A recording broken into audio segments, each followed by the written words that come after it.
Так, небольшой тест на примере чугунной печи Бруно. Есть пирометр, есть печка Бруно. Топится в течение часа. Значит, в деревянный строящийся дом-баня здесь. Значит, и что я хочу? Я хочу посмотреть, сколько выдает градусов она на поверхности. Так, ну сначала посветим в топку. Так, 390 градусов на стекле.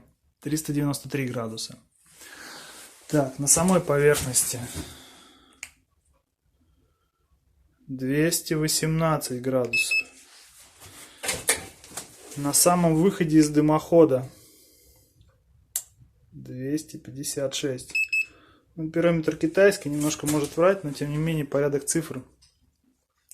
Здесь немножко неправильно сделано.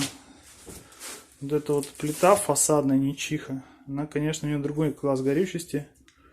Она более негорючим материалом нужно здесь обшивать.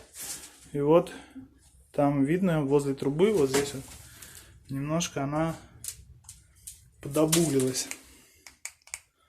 На ней, на самой, вот в этом месте 96 градусов.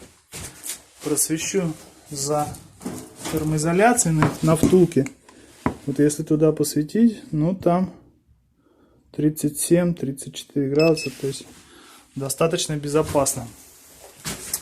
Ну вот так вот. А на самом деле печка, конечно, греет круто. Тепло здесь, жарко. Вот такой вот тест. Всем спасибо.